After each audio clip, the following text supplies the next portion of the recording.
Hello and welcome. This is Craven bringing you the latest of the StarCraft Broodwar commentary. Now, it might not be the latest, but it is very late in that this game was played back in 2009 and it will be Luxury versus Leta. And there's Leta smiling away. I think I think Leta and Luxury don't like each other. I think that they're making mother jokes right now to each other. And I'm pretty sure that those smiles are very insincere.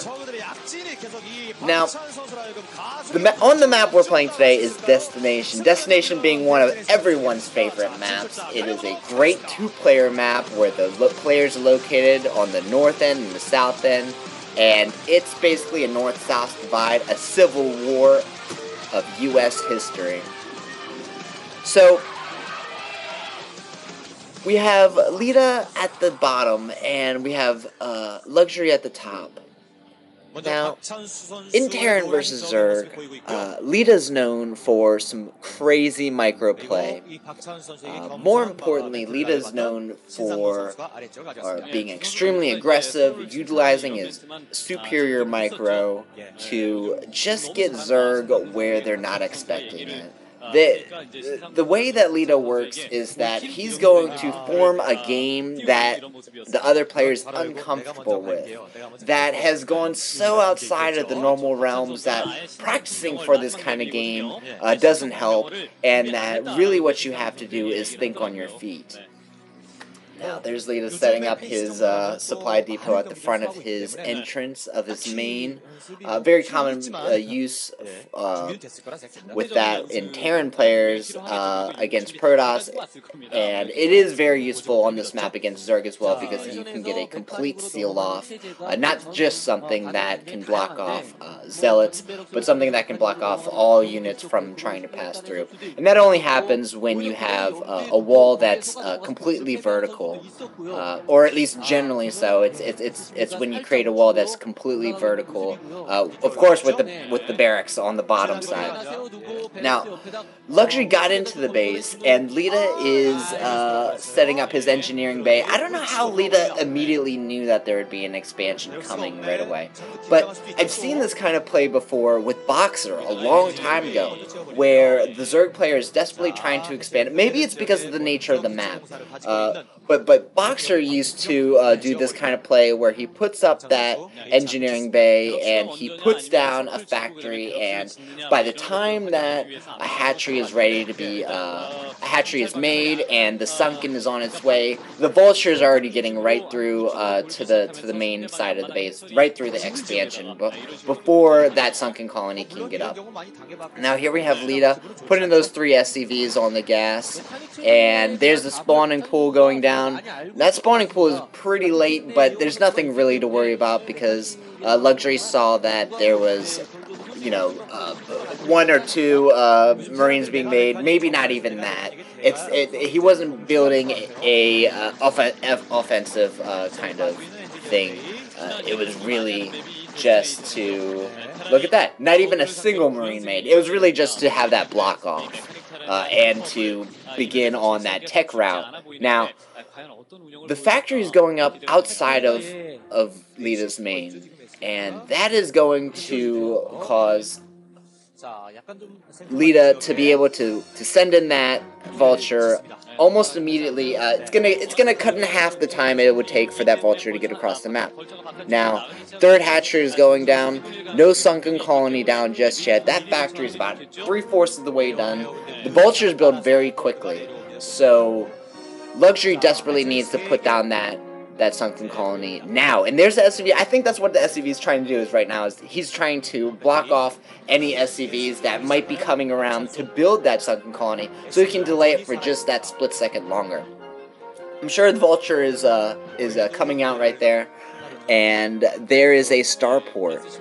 Now, Sometimes you can have a drop play work well if that vulture is not able to get into the main. Other times you want to move for mines and a single or double wraith, so that the raids can eliminate some of the overlords while the vultures place some mines down, and it makes the whole thing really hard for Zerg to ever get out of their base. Now, the problem is that Luxury sees every last bit, and nothing like that is really gonna confuse him. He doesn't see that add-on being spun. He doesn't see the starport just yet, but the fact of the matter is he saw the factory. He saw us outside the main. He saw that there was an add-on on the factory. He knows that the vulture's there because of the sheer nature of that factory being outside the main, and the overlord spotting the vulture, of course. But when I'm Zerg and I play a Terran like this, I just get so uncomfortable. I feel uncomfortable in my own skin. Is this? Oh, that overlord is definitely going down. Oh man, what a hit early on for him. Let's see, we have the Hydralisk Den down, we have a lair going down. The question is that, what is being made over there by that factory? There's another overlord down. That's two overlords going down, and we have a add-on on the starport being made.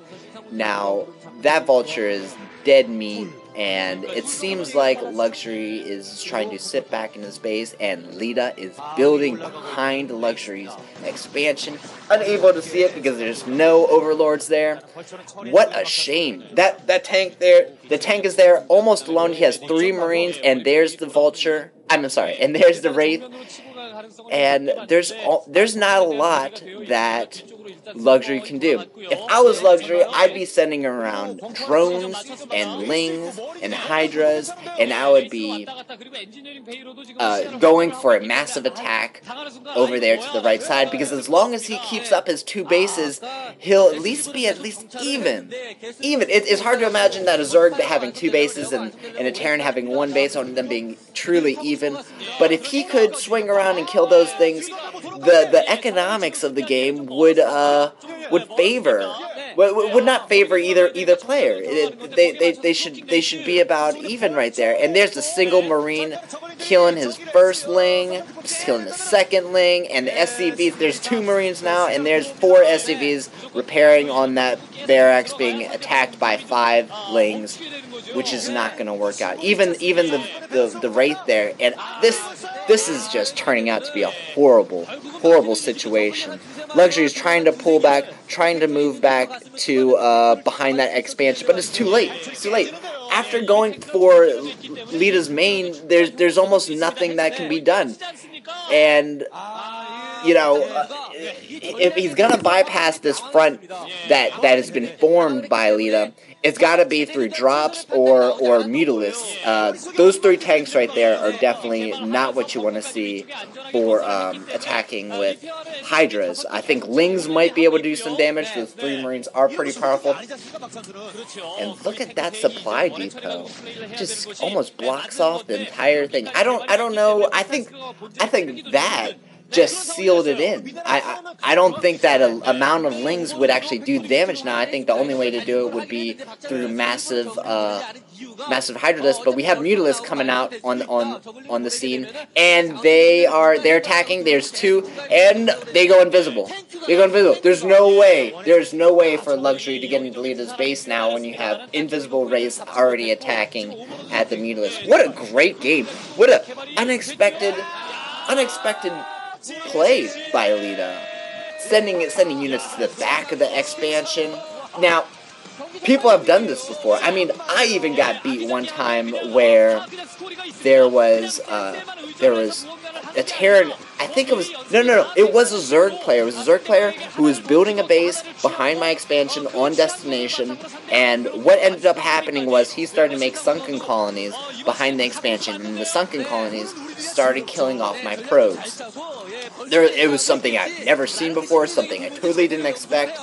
But you have to think that Luxury had should have at least expected this to happen. At least having that Overlord there would have been able to see that it's coming. She could have shifted around his units in time before the siege mode, before the bunker, before the turret, before the supply depot that finally sealed in those 2 tanks.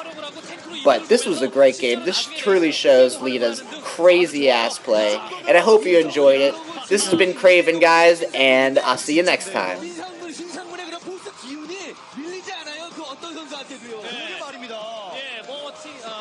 위너스 리그에 나오면은 이 선수들이 나오면은 전부 다 에이스인 이런